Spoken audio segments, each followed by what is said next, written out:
looking for Bruce to come on also.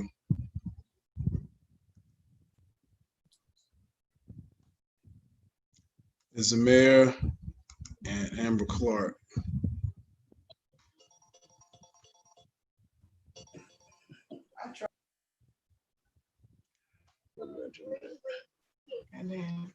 Ms. Johnson. Ms. Johnson, how are you? I'm doing well, sir. How are you? Grateful, thank you. Thank you so much. Thank you so much for being on. Hey, Pastor Haithco, how are you, sir? Well, how's my man doing? Man, I'm cooking with grease all over the place. Yes, you are, man. You are doing it. You are doing it. Thank you, Dr. Logan. Now, I hope I'm in the middle of 2 meetings, so I just want to make sure we have a council meeting, and it's always a challenge. You forewarned me. You told me you're having a busy schedule today, and I can imagine with everything that's happening. Yes, sir. What's going on with you? So, but glad to be here with these, particularly these fine gentlemen. I mean, Amber Clark is looking more like her dad every day. You see that? You got the newer phone. That's right. Sir, well, I know your time is tight, so let's get right to it. This is a kind of a podcast / social media forum. We connect with the 6th District, and we connect with all of our friends and family that's on the various social media formats. And I'm just proud to have each of you taking time out of your day to be on this. We are, each week we try to address some particular issue that is relevant to our community, that speaks to the concerns that we have as a people, and seeks to inform and empower us, not just to talk about what's wrong, but also to ensure that we're talking about, what we can do to, make a difference in where we are and what we're doing. So the challenge for us today is to just be able to get the facts out, and also to encourage those of you on the front line like yourself, because I know it can feel lonely out there, but I know it's got to feel encouraging to see your pastor and see other clergy that we've watched you over time, and we feel when you won and became mayor, not only did we say, Lord have mercy, God is truly a God, but we also felt that you were our own, that you bubbled up through the ranks. We remember you win, but we also respect the fact that you have come to a place of accomplishment and achievement. What's also interesting is all of us have a history with each other, and we watched each other kind of grow up and grow out. And so, as I remember with Pastor Clark, when he was in a whole different setting, a whole different level, and to watch him blow up, say to Dr. J, I watched Dr. J kind of do his dissertation. And we watched that on Facebook, and so, we're all kind of coming into our own. And the powerful thing about today is the manner in which, it's like we were set for such a time as this. So I don't take it lightly that you are taking time out of your schedules, because I know it can strain on relationships and such, but it's just the nature of this time. We got to be multitaskers and bootstrappers and all that kind of thing. So I want you to know, Mayor Johnson, that some weeks ago I wrote to our mayor here in Coffee County in Douglas, Georgia, and I was concerned right before Mother's Day that there was going to be another spike. I don't claim to be prophetic, but I do try to listen to the Holy Ghost. And then there is this thing about science and intelligence, and my clergy brothers definitely concur with this. When you saw them talking about reopening areas of business and social accommodations around Mother's Day, you could tell it was the push for profit. At the same time, it was definitely, I felt it was unsafe. And I asked the mayor if he could do something to promote or push wearing masks. He cited a provision in the mayor's executive order prohibiting any kind of adaptation, any kind of adding to or taking from the executive order. And so that's how he sort of postured it like that. He says, nothing I could do, hands were tied. So when you did what you did in terms of what you did, I was like, fist in the air, more power, Black power. and just kind of walk us through what encouraged you to do that, because I mean it's quite. Well, let me just shut up. I mean, what encouraged you to do that? Because I know other mayors perhaps around other states have probably made the same kind of assessment that our mayor made. And no disrespect to him. He just did what he felt like he needed to do, but you did as well. And we appreciate your stepping forward.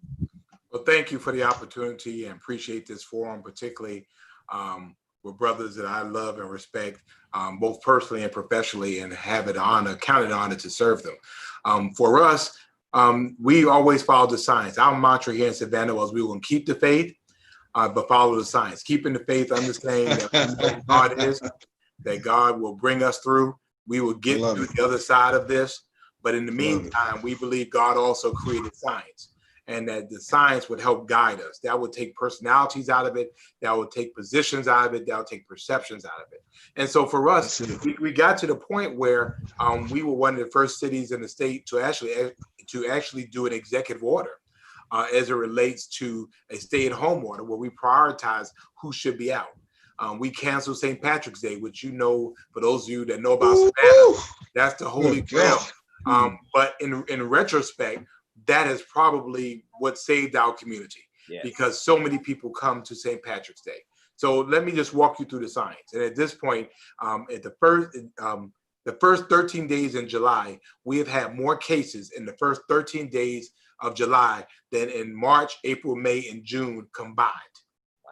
Incredible. All right. We opened up, the governor opened up our state on April the 24th. April 24th was a set of businesses, hair salons and all those things. And then April 27th, when clearly we were not even in a position to be able even to open yet. Remember, we had a stay-at-home order that was in effect till May the 1st. So Governor pushed and wanted to be the first state to be able to open up for businesses, when clearly we should not have opened up. And as a result, people went out and they went wild and they lived their best lives, and our numbers were going up. And so to this end, from mid-March to the end of June, we have 1,300 cases in 109 days. Wow. 1,300 cases in 109 days. And over the last 20 days, our cases are over 2,193. So I think for us, if we say we want to follow the science says that masks work. They say if you keep a mask on your face, if you social distance, and if you wash your hands, you'll be okay. As you many of you know, Governor Cuomo from New York was here. We've got into a wonderful partnership in which he donated 165,000 pieces of PPE to the city of Savannah. He has 20 people in the city of Savannah right now that are performing tests in Savannah today and will do for the next 2 weeks. The fact was they had a mask order in place since April the 15th. So when you look at New York then and New York now, the mask made a difference. When you look at California now, which is higher than New York was. Again, so for us, it was a matter of the science. And I just think, I'm probably crazy enough to believe that when the Lord tells you to do something, you just go ahead and do it. And strangely enough, I was in the middle of the night, woke up, and I knew at that point I was going to order it. And when I ordered it on May the 30th for July the 1st, July the 2nd, the governor said he would not challenge our order. Now, he has now since sued the mayor of Atlanta, but he has left Savannah alone. And so I'm absolutely convinced that it's a power higher than you and I that allowed us to be able to at least do what we can to keep our folks safe. And thank you for the question. Absolutely. Well, thank you, Pastor Haithco or Clark. Have anything you want to? Well, I just want to commend the mayor, and I also wanted to share, Mayor, it's been 2 weeks where you were with us at our annual conference, and we received no feedback of any negative response or illnesses from that conference that we held at St. Philip. So I thank you for being there as well. I'm still wondering how y'all pulled that off. I mean, and admittedly, I mean, all of y'all were there. But I mean, the fact was that you had all of these ministers coming from different parts of the old Georgia conference, and you pulled from the state. Now, right? Well, true. And, you know, I'm not A&E born and bred, but I hang around a lot of A&E folk. And so I know how A&E folk do. And I said, there's no way y'all going to pull off a whole week in one day. Y'all pulled off a whole week, one day, social distancing. I mean, and Pastor Haithco, I give you the MVP, because every time somebody got rid of a mic, you came running in there and you just get that mic. And I mean, that mic was wiped off. I guess that was your detail. But it shows us that that it can be done.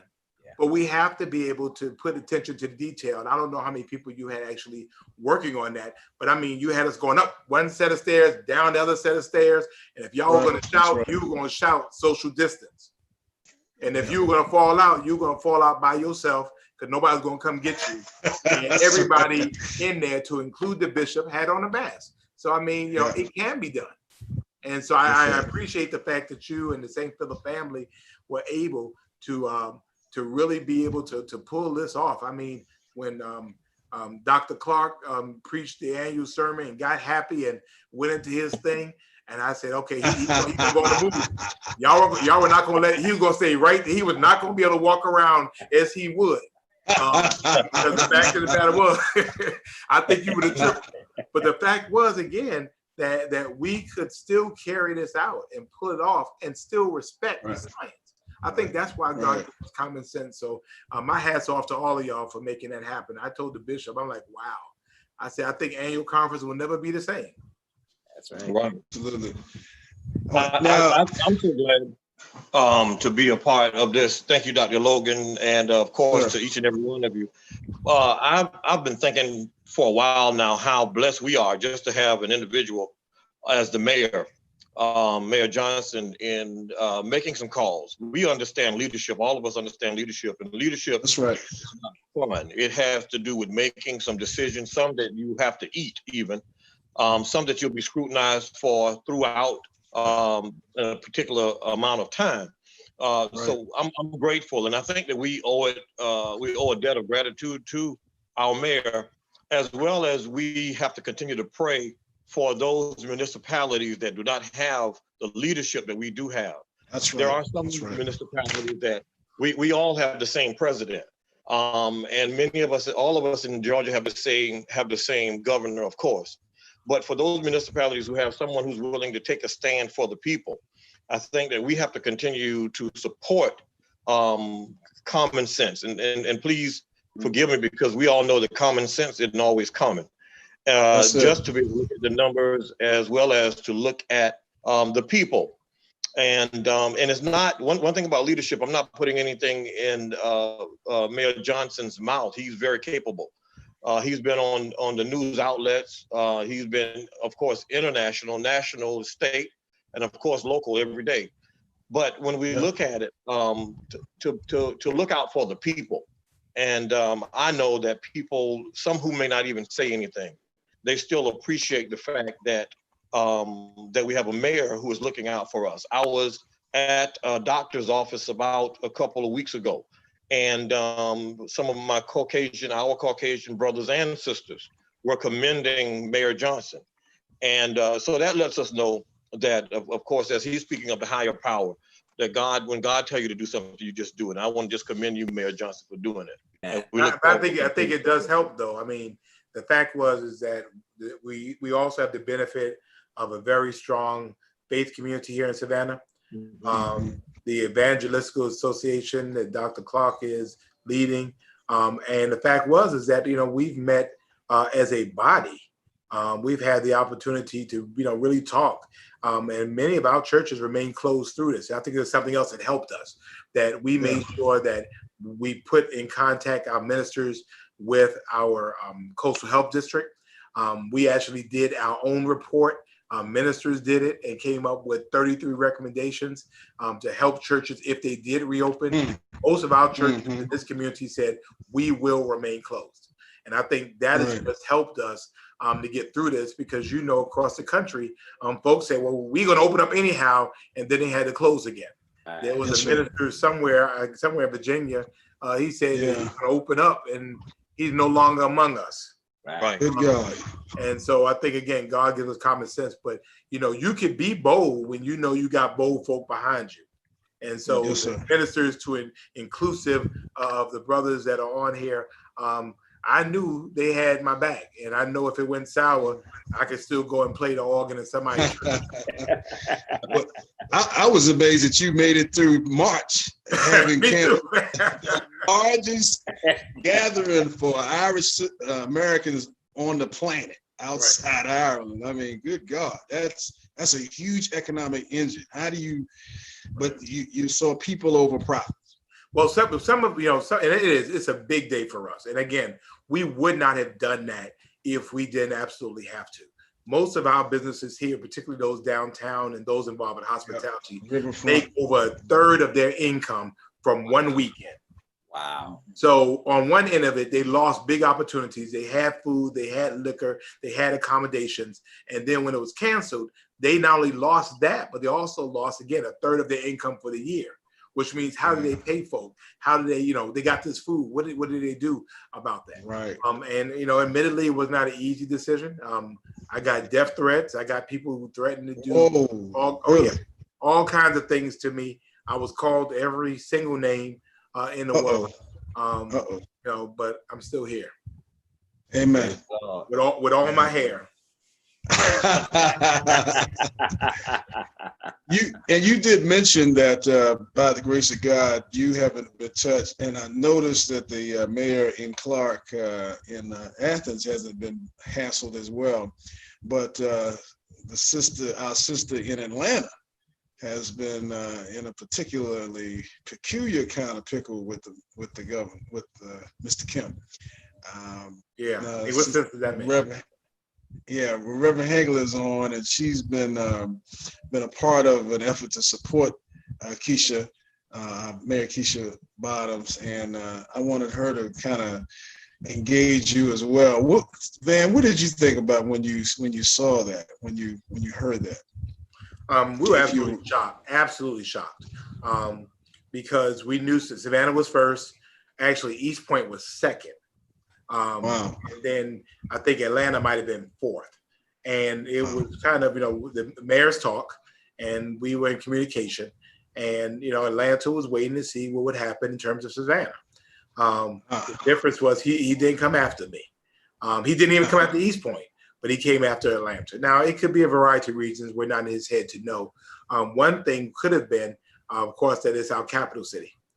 Secondly, Mayor Bottoms is very closely aligned to Vice President Biden. Thirdly, she had the mitigated gall that when the President of the United States came into Atlanta and came into Hartsfield Airport, which is owned by the city of Atlanta, that she indicated that he was not wearing a mask, which is against city ordinance. And it could be because she decided to roll back restrictions based on Atlanta's increasingly positivity rate. And so roll back some advice in terms of closing businesses to try to keep her citizens safe. So the governor sued her personally, as well as her city council, at a time that Mayor Bottoms, her husband, and her son were personally affected by COVID-19. I will tell you, I've done no less than about 30 news, national and international news broadcasts. I did CNN and MSNBC yesterday.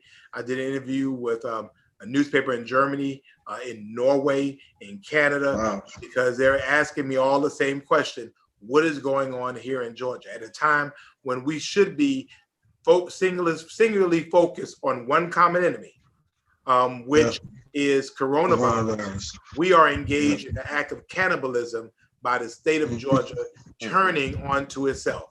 And we know that a house divided cannot stand. And so therefore we're misguided, we're misdirected. And in the meantime, COVID-19 is kicking our collective butts. Yes, sir. But I got to balance, doctor. I got to balance. Okay, I understand. Thank you for being on. Invite me back, though, so I can run my mouth some more. Good enjoy. We're very proud of you. God bless you. Thank you for being on, Mary. Wait. Back when we had a governor that made sense. That's Governor Bond. Yes, sir. Bishop Cummins. There you go. All right. Yes, well, sir. Again, Flashback. we have to watch, we have to pray, and we have to vote. Yes, we do. Watch, That's pray, vote, and take the census. Those are 4 things, because we can't just watch and pray and think we're going to go to heaven anyhow. We have to watch and pray, and then we have to vote, and we have to take the census, make sure we're counted, but then make sure that our votes count. Because if we don't, we know that our governor, I believe our governor does the bidding of the one that sent him. And so therefore, we're in some of this because of the occupant of 1400 Pennsylvania Avenue. That's it. COVID 45 is only through the vaccine of voting. Well, we will stay vigilant. We will stay on the wall. Please keep me in prayer. Keep our city in prayer. Please continue to keep the faith and follow the science. And again, I appreciate you, Dr. Logan. Thank you, Pastor Haithco, Pastor Francis. I will do that. And Pastor Bernard Clark. Thank you. And Mayor Johnson. Right. Reverend Haigler, good to see you. Mayor Johnson. Yes. Before you go, in a humorous moment, that bottle of hand sanitizer back there, the big one, I think I left that there. I'll be down there this weekend. Can I get it back, sir? Yes, sir. That's mine. Good to see you, sir. Bless you, man. I give it to you. Thank y'all so much. God bless you. Thank you so so much. All right. Yes, sir. Reverend Haigler, thank you for being on. I know that you're between interviews and such. I wanted to bring you in. I wanted you to kind of engage Mayor Van Johnson, but since you're on, are you available, Reverend D? Yes, I am. I'm trying to listen to about 2 things at one time, and so I'm going back and forth. But yes, I'm ready. I was listening to him, and I'm just glad of the work that he's doing in Savannah. And I hate that I didn't get to tell him that, but I am really proud of what he's doing down in Savannah. Absolutely. How did you feel about his assessment of the sort of attack, seemingly kind of unwarranted, maybe even personal and political, partisan? Is that what was the impetus for what you coordinated with the Deltas and what you've been coordinating with other entities to support Mayor Bottoms? Yes, but let me just be very clear. And we even see this in the Black church. I'm gonna be so patriarchy is real. And this white man was not about to have a Black woman check him and try to govern when he was doing it, ineffectively. Basically, that is what happened. And so his way of coming back at her was to sue her, put her in a lawsuit. And one of the reasons why I did what I did this week is because we should all stand with Black women, regardless of what we do in public, because I will never shame a Black woman or Black man in public, because we can fight among ourselves. Hold on for a second. We can fight among ourselves behind closed doors, but we should never allow other people to try to drag us in public. And that is very dangerous, very dangerous. So anyway.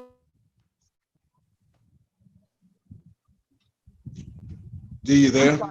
I'm sorry, my phone is going in and out. So think about this. Here's this Black woman who is the mayor of the largest city in Atlanta, who is possibly being tapped to be the vice president of the United States, who done checked you and your president.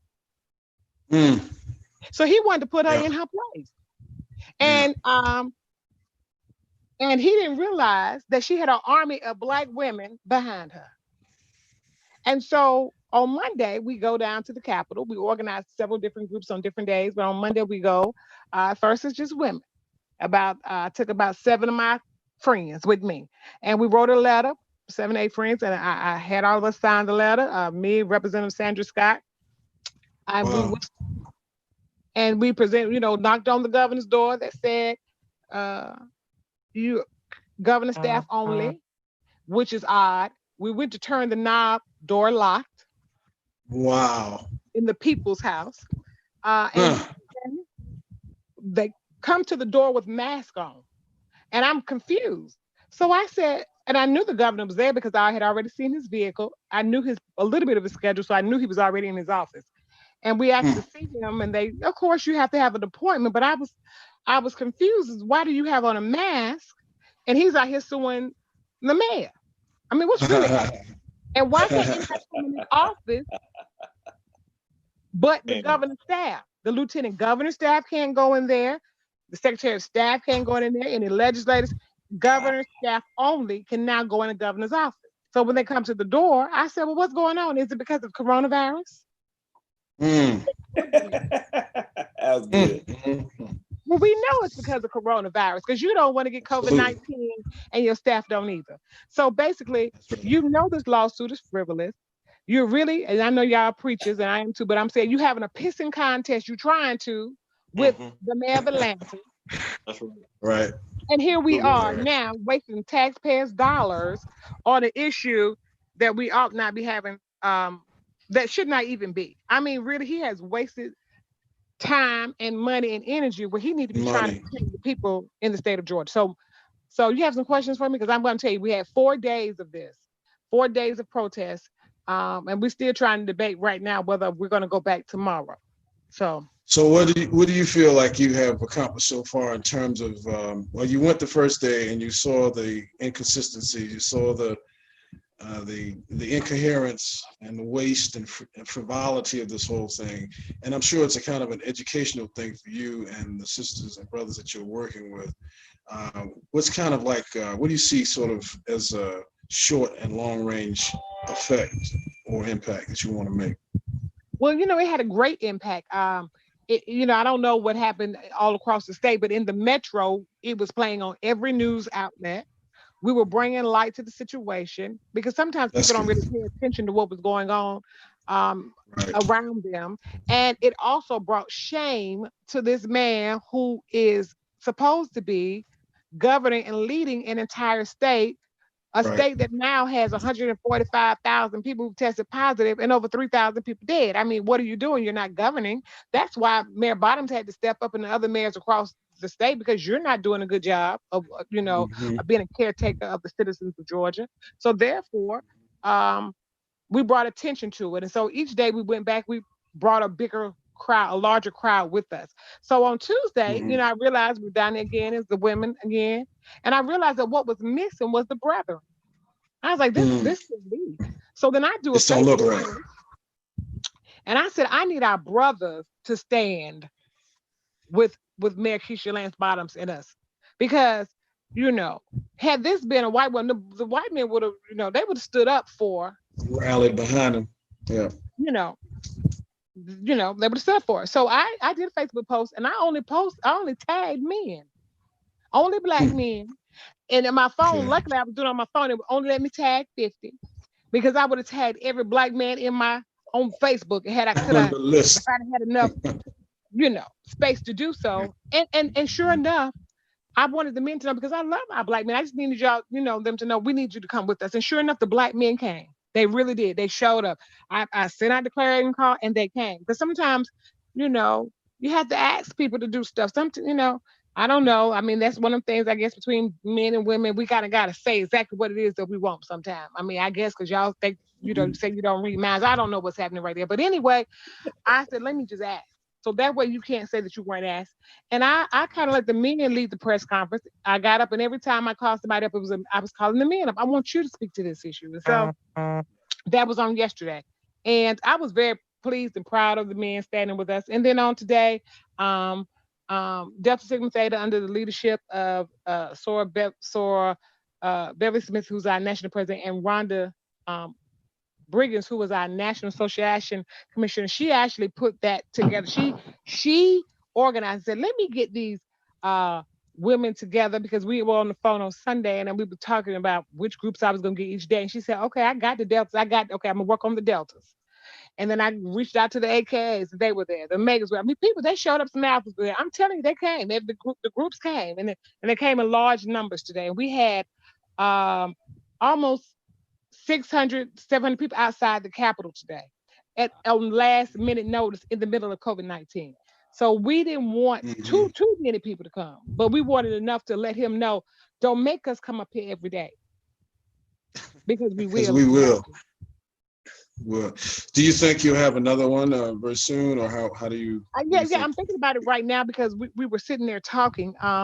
The judge that's supposed to hear the case on Tuesday is ordering mediation between the governor and Mayor Bottoms, and we're thinking we may need to go back one more day because the governor has still failed to meet with us, and it's not hard to pick up the telephone. It's not hard to send to do a Zoom call because they're not having any face-to-face meetings because of COVID. So if you're not having face-to-face meetings, it shouldn't be that hard for you to have a 5-10 minute meeting with us just to talk about what's going on. Why did you immediately go to a lawsuit instead of having some type of mediation? Why would you even do that? Because people are dying in your state. So maybe we need to go. We think about going one more day tomorrow and put the pressure on so that by the time they have their conversation today and tomorrow, Saturday, he comes to his right senses and he just, we wanted him to just throw the case out altogether, just to rescind it. Because you just say, I made a mistake. I was going through some things and, I got him a little mess or something. Trump or something. And I didn't mean to do that. So let me now, be the bigger person.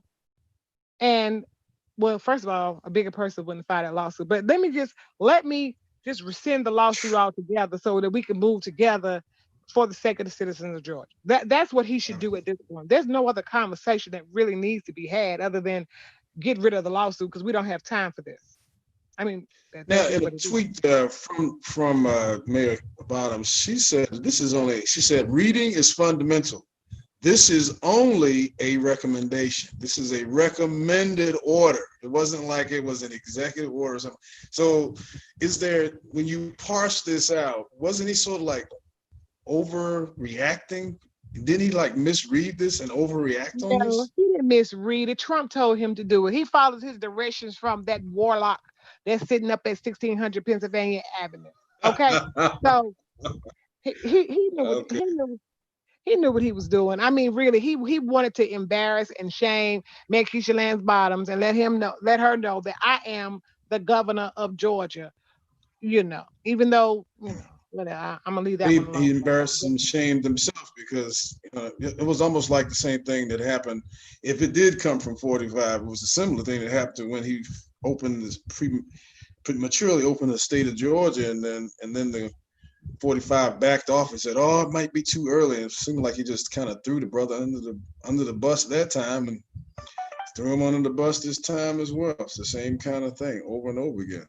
And it's craziness. We already know. Look at the numbers across the state, and even now today they had to go ahead and cancel the Republican National Convention in Florida. Yes. Y'all already know people dying. Why y'all even trying to congregate like that? Now, even though we were out today, we had on our masks, so we did social distance. We did. I had to keep telling them, but y'all please social distance. But anyway, we not trying to be all up under each other without a mask. I'm telling you, all them jokers would have been in Florida, and there would have been not one mask seen anywhere in sight.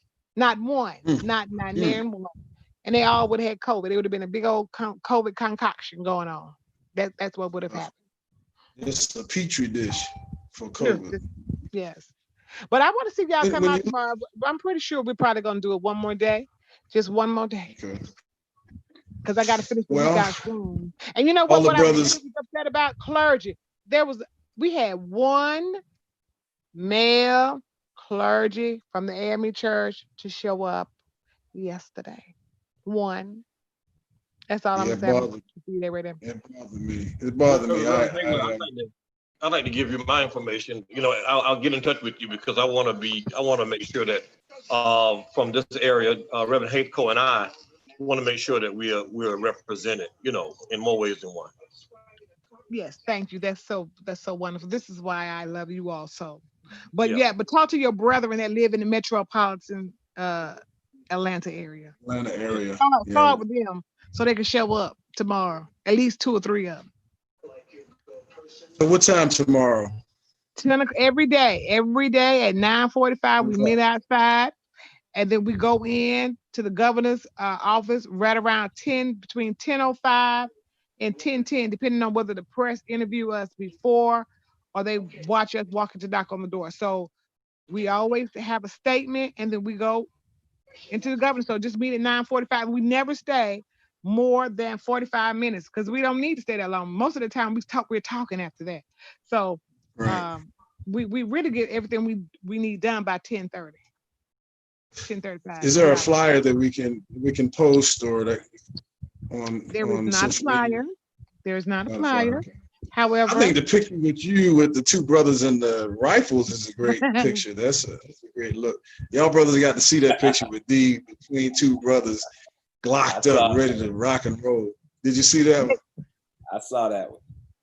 Okay, so let me tell you how that came about. So I get threats all the time. I really do because I do commentating on different news outlets and especially Fox News. So they're always messing with me. But when I started this week,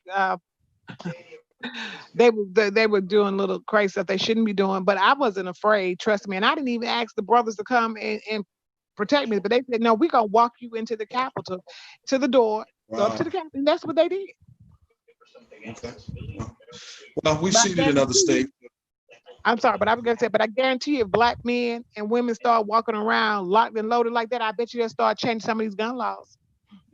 Oh, absolutely, absolutely. Reverend Francis, Albany, Valdosta is going through some real challenging experiences right now. I understand that they might even try to recall the mayor. I mean, what have you seen or heard about that in light of recent circumstances there? You got to unmute yourself, Bruce.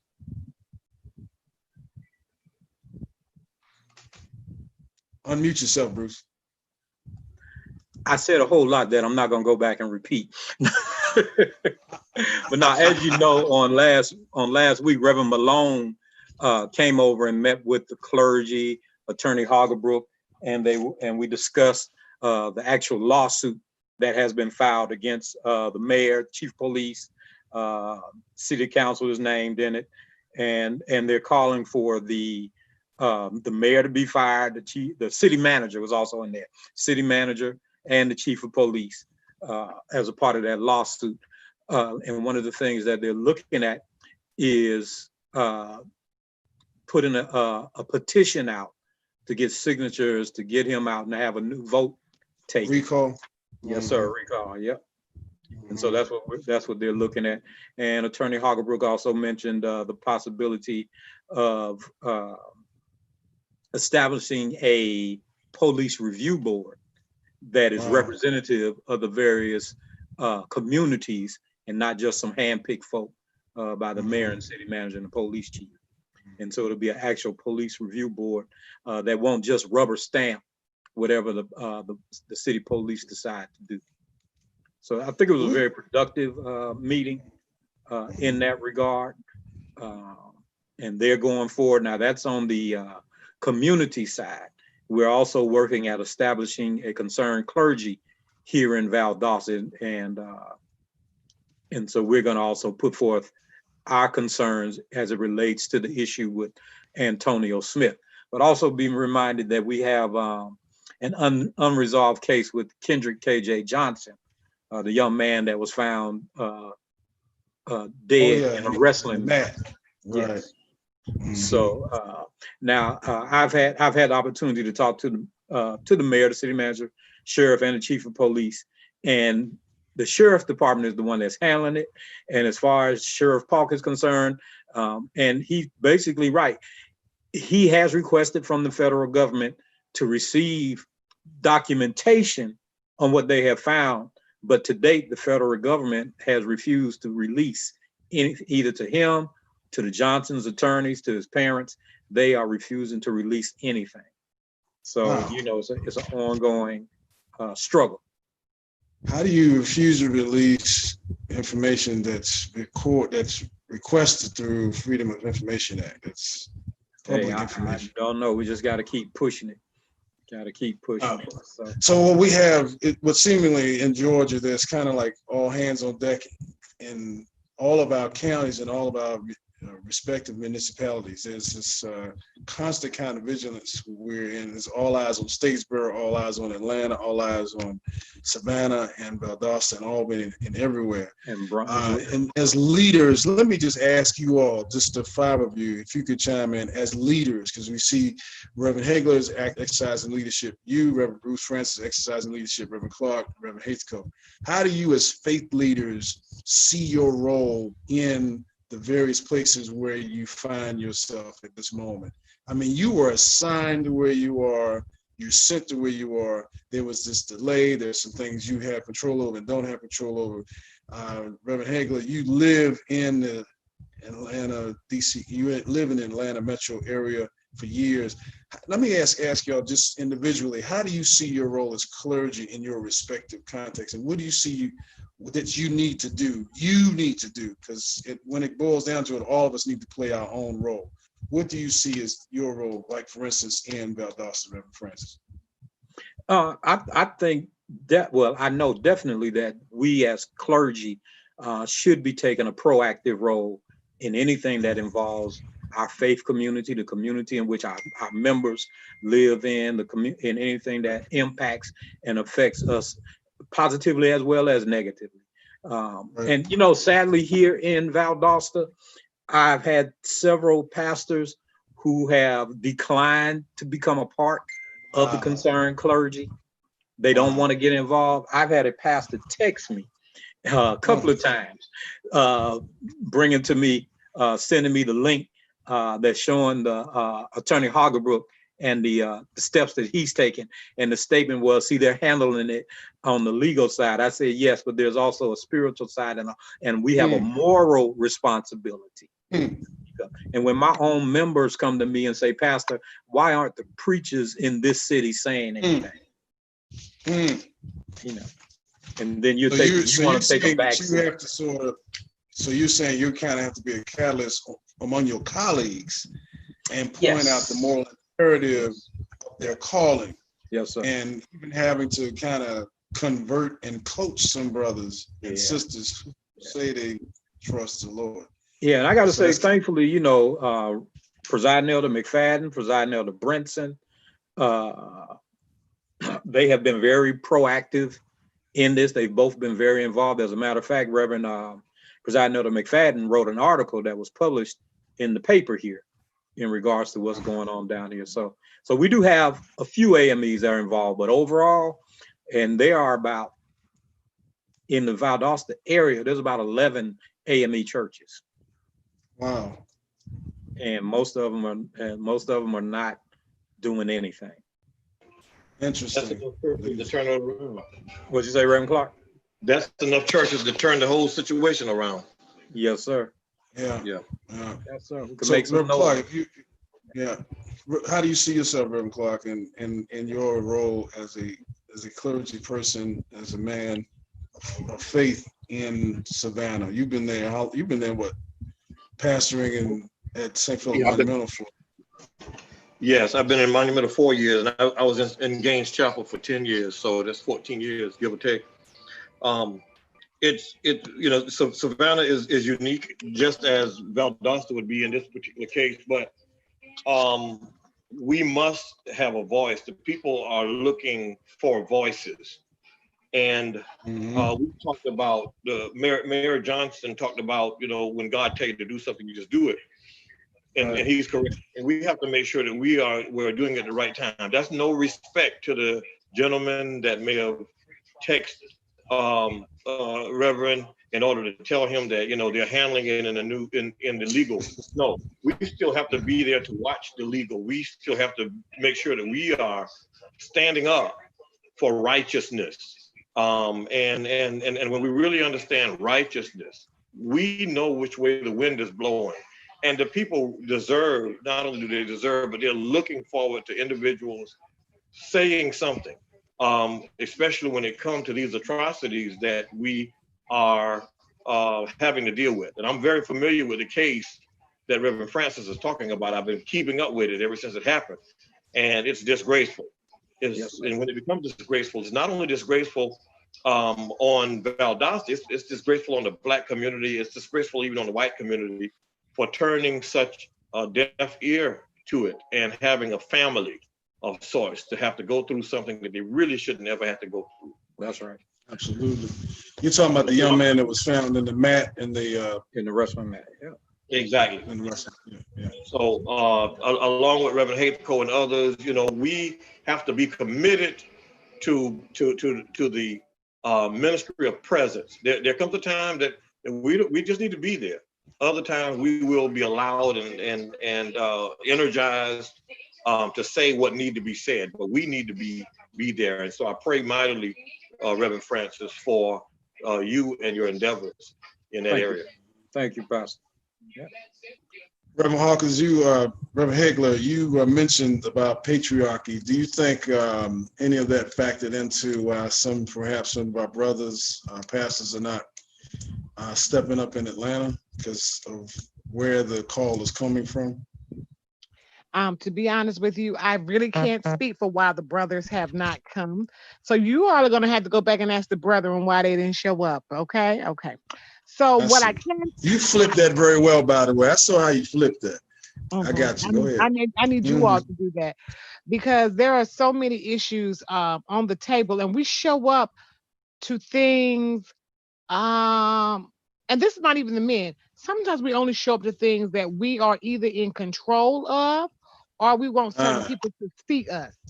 So let's say the bishop was standing out there. He said, "I'm going to be at the Capitol at 10 o'clock." Whether people like the issue or not, I'm just going to call it for what it is. They would have shown up because they wanted the bishop to see them there. But see, I need people to show up even if a bishop is not present. You need to show up because it's the right thing to do. And many of us need to go back to the scriptures and figure out why we do what we do in the first place. And so one of the things I live by is, the prophet Micah, I'm telling you, when it was like, what does the Lord require of you? And so if that is in your heart, you're going to act justly without the bishop seeing you or without you being the leader of the movement. So I can't speak to why the brethren didn't show, but hopefully they'll still get on board because we still have time. Because redemption, we can redeem ourselves. We preach, so we know how people can redeem themselves. So I need y'all to get on the phone and call a few brethren and say, come on, redeem yourselves. While we're down in Valdosta in Savannah, and I don't know where you are, because you're on vacation, so I don't know what's happening. You could be in. No, I'm in Douglas. I'm in Douglas. I'm back in Douglas. I got a funeral. Funeral tomorrow. I'll see you tomorrow then. So I have a funeral tomorrow morning, unfortunately at 10. Otherwise, I would have been there this morning had I known exactly what was happening. I heard about it Tuesday morning during a prayer call, and I thought it was Wednesday. I thought it was actually yesterday, and then I was really hurt to find out it was today because I would. Oh no, it was every day. It was every day. Oh, I see. I didn't know. It was Monday, Tuesday, Wednesday, Thursday. Okay. Yeah. I may have to do it. May have to do it Friday. Tomorrow's Friday. Jesus. It was every day. So back to what I was saying. So we have to make sure that we show up. When we see that it's an important call, when the clarion call goes out, we just need to show up for each other because we all we got. And so, and we have to remember that we're all we got. And while we still want to see, the one thing about me, and I can do things a little bit different because I am not pastoring. And so I can kind of say what I want to say and do what I want to do and mean every bit of it and not worry about appointment or what people at the church think about. And I'm going to be okay. So I do respect that sometimes, but sometimes y'all have to kind of walk a little bit lighter than me because you know, but I've never been a conformist. I mean, I'm a non-conformist. So, but I understand. I just understand certain things happen when a bishop shows up. I just know that. I mean, he show up and everybody named mama coming out there because they want to be with the bishop. So, and I even told him, he was laughing. I said, you need to say you coming Tuesday and Wednesday and they'll show up. Tell him you have making some appointments. And he started laughing. He said, you probably right. I said, I'm telling you, they'll show up. You tell him you're going to be out there. And he really was not, I'm going to just say he was very supportive of the whole week. He really was, and he was helping me and doing things behind the scenes. So I just want to be clear about that. He really was. So Absolutely. And we talked daily about this particular issue and the movement, but I really did want to see more people show up. Well, what we'll do is, Pastor Haithco, I'm going to ask you to speak to that same question about what you see as your role as a faith leader.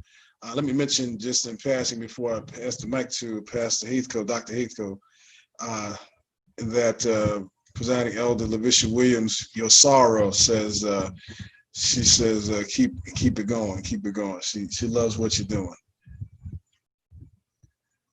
And tell her I said thank you. And before you close out, go ahead and do Reverend Haithco, but I want to come back to something with Reverend Francis in a minute because I want to talk about some stuff that came nonsense. And we're all going to make an appeal to the brothers too, because we want to make an appeal and get the turnout. Thank you, Dr. Haithco. Thank you, Dr. Logan. And I would kind of tag to where Dee was talking about. We did support Bishop when we went down to Brunswick, Georgia, to deal with the situation that was happening in Brunswick. But also one of the things that I'm looking at, is the support factor. And, with Mayor Johnson, we've been giving him a lot of support from beginning in March, when we knew he was catching hell for canceling that parade. Sent him several texts and said, "Hey, brother, we got your back. You're making smart decisions. You're exercising your leadership." And I think that's something we also need to do as well, is support one another. And I would just say to Dee, we got to communicate with one another. I didn't know anything about every day going down, to the Capitol. And we just have to communicate better to get that.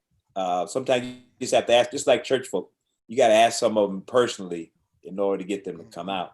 But you're right. If you say they'll be there, they'll be there. You're right. But sometimes if you just make that extra call or get someone to reach out, they'll be there. But, I want to say Dr. Clark has done an excellent job through the Ministry Alliance here in Savannah. And we've got to get together to really strategize what more we can do, because I think we need to have the voice and let the community know that the churches do have a voice and we do have an opinion of what's going on. But right now we've been doing a support role and trying to be present and supporting Mayor Johnson, who I think is doing a fantastic job. When he brought down here, I mean, that was just. Man, Lord. Boy. That just put the international spotlight on Savannah. Oh my God. Yeah. And we're doing it. Savannah's a port city. I'm excited to be here because we have the potential of being another Atlanta. You got these mega ships coming in now. They're widening 16, making that a major interstate. Not interstate, it's intrastate, but there's so much growth going on here, and we really have to start establishing ourselves. My thing I've been sharing with them is we've got to start working on our airport. That's where Maynard Jackson made the major impact in the city of Atlanta. He made more millionaires from Hartsfield-Jackson Airport. And I think we can model that same thing here in Savannah with all the trade that's going on with the Port Authority. We could also expand the airport. And I think we're far enough away from Atlanta. You talk about 4-hour drive where it's a different aspect between Macon and Atlanta and Savannah and Atlanta. And I think we have an opportunity to really do some expansion here as far as commerce is concerned. And there's a lot of politics that goes in that. So I think we've got to get together and also come up with some economic development plans. But they're building a brand new arena right around the corner from St. Philip. And tearing all that up, and they're trying to bring sports to the town. So we gotta get active. Yeah. That is powerful. And to your point about Mayor Jackson, the inclusion of African Americans in the construction and in the ancillary industries is what helps to bring comprehensive economic development, not just simply waiting for the jobs that come from the food service and those kinds of industries that come after the construction, but to really develop during the construction as a part of the planning and implementation of the whole development piece is multi-billion-dollar. Yeah. Well, you know, our dock workers make 6 figures. Yeah. And that's powerful when you have a skill trade where someone can come out of high school and if they have the skill can walk into, you know, significant income. We have the opportunity to have a strong middle class in Savannah. And I think that's key. Your middle class is the driving force. They're the ones who spend money and drive the economics of the city. So that's what I'm saying. You know, Dr. Clark and I and the other leaders, we just got to get together and talk about, you know, where the economics of the city of Savannah is heading. And we have a tremendous opportunity sitting right in front of us. Yeah. And I think even especially because you have the relationship with the mayor and with other entities in the city, you all can have that kind of consortium and conversation. I mean, it's kind of like what Pastor Francis is doing in Valdosta. I mean, he has the rapport where he can have a conversation with the mayor and with the city manager and perhaps even with the chief of police or what have you. However, they may be out of a job next month, but you know, and I might get pulled over more often after the letter. Now, Reverend Logan, I'm not familiar with Douglas, but tell us what's going on in Douglas. Man, we are part of what we're doing here, and then we're gonna make this appeal to support what Dee is doing in Atlanta as we close out.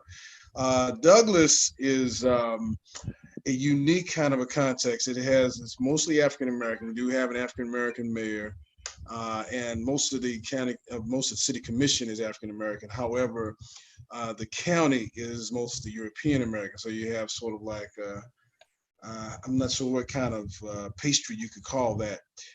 Maybe an eclair, perhaps. I don't know.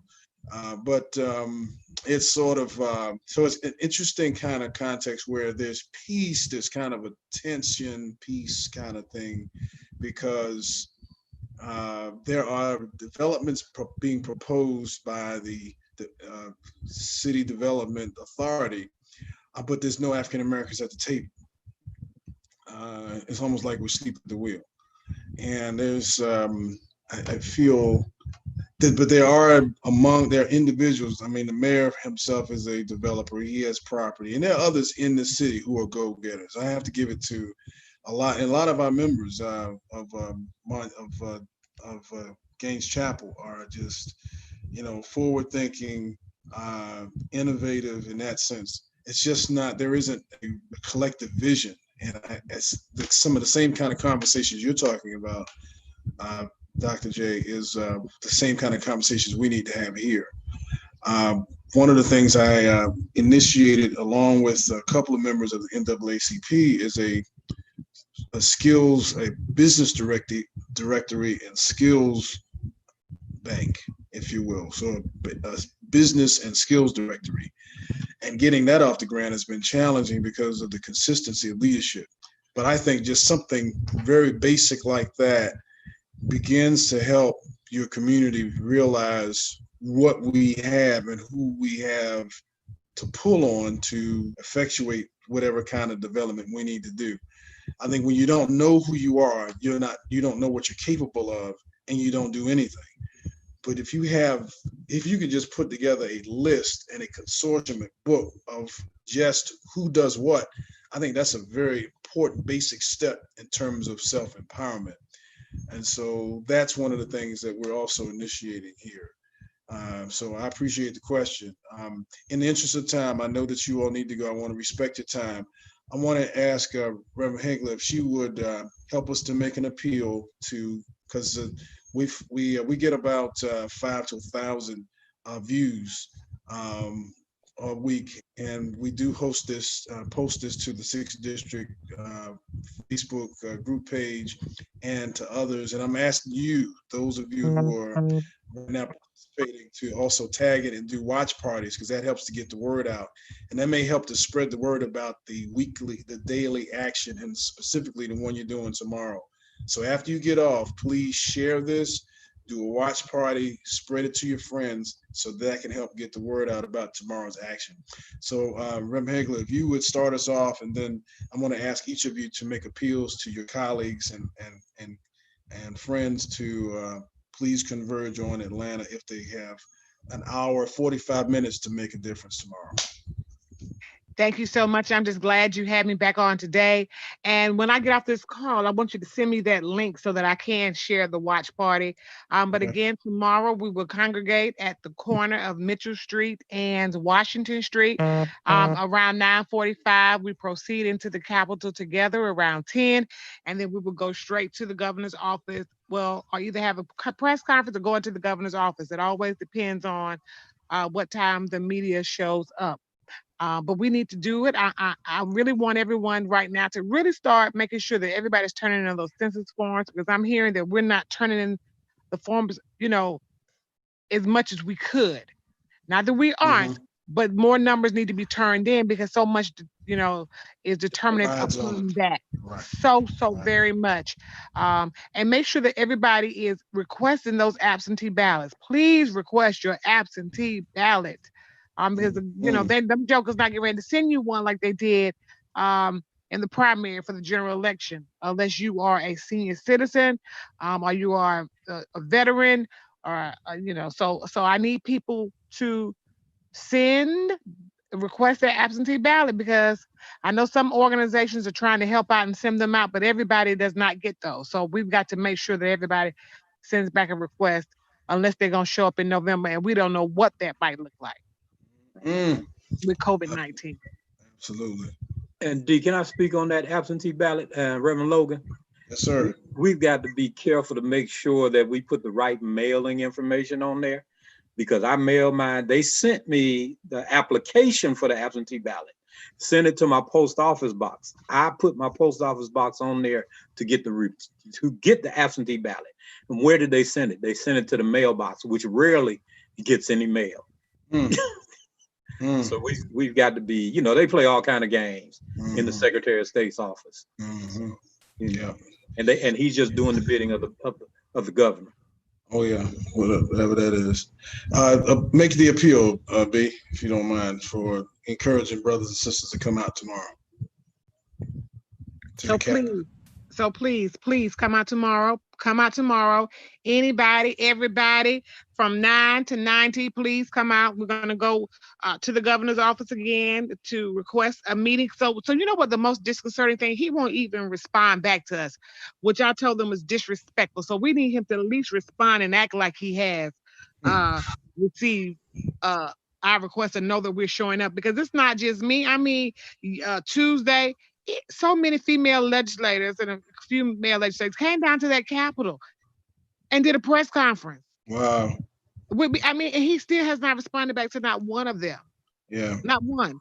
Yesterday they were with me. Today they were with me. He has not. So that's disrespectful in and of itself, because these are your colleagues who serve with you under this gold dome, and you don't even have the decency. You can at least say, well, we're going to allow it to play out in the courts. You said nothing. Crickets. It's disrespectful. So you all come out, please, tomorrow, which is Friday. We will be right back at the Georgia State Capitol at 9:45 a.m. And I'm looking forward to you all bringing someone with you so we can end the week out strong and show solidarity for the city of Atlanta, and to let the governor know that mass save lives. Absolutely. Any closing comments, Reverend Haithco and Reverend Clark and Reverend Francis? Just keep the faith, keep doing what you're doing, and we're very proud. We're going to keep you in our prayers.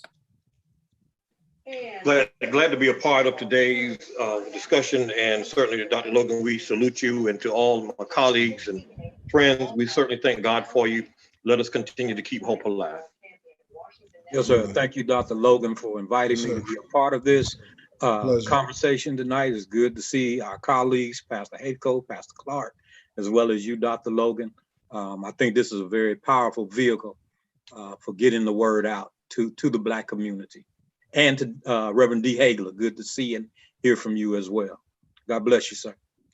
Bless you and thank you. And I'm extremely proud of all of you. I want to thank also those who are streaming with us. Again, Elder Williams and others who I may not see in terms of the queue, but I thank you for your support and your presence. And I hope that you will get the word out to your sorrows, to your frat brothers, to your colleagues, to call at least one of our brothers in Atlanta and encourage them to come tomorrow at 9:45. I have one person in mind, so you can't call them D. You got to call somebody else B. And okay. So we can get at least a couple of brothers. Let's duplicate ourselves. You have a colleague in Atlanta that you think would come out, just call him or her and her and ask them to come out at 9:45 and just kind of show up and be in support of just encouraging justice on behalf of the mayor and on behalf of the city of Atlanta. They deserve better. And I want you to know, Reverend Haigler, that sometimes that is a psych tactic to make it seem like they're not responding. So it sort of feels like what you're doing is insignificant, but that really is a way of showing that it is making an impact. Because when someone does not respond, they're really trying to give you that impression because they really want to try to thwart your efforts. But I want you to know that it is making an impact. Everybody sees it. The world sees it. Just be steadfast, unmovable, always abounding in the work of the Lord. And I say that for each of you. And I want to thank you all for being a part of this conversation. And hopefully we will continue to do so in the future. All eyes on Atlanta, all eyes on Savannah, all eyes on Statesboro with Brother Marcus Wilson, all eyes are on Brunswick with Brother Ahmaud Arbery, who, by the way, the killers of Brother Ahmaud were not bonded out last Friday. The bond hearing did not end and they're being released. The preliminary hearing is being set at a certain time. And as it relates to Marcus Wilson, his family is encouraged that they're able to video conference with him whenever they want to. And they need individuals to contribute to his fund. They're trying to raise 50 grand. They have about 30 as it relates right now. I'll also post that link. And I ask you to please share that link so they can get the resources that they need. Thank you so much again. Blessings to each of you. And as you have already said, stay strong. We'll see you soon. Thank you, Dr. Logan. All right. Blessings to y'all. Thank you for everything you do. Thank you. Likewise. Likewise. Proud of y'all. Yes, sir. Good night, everybody.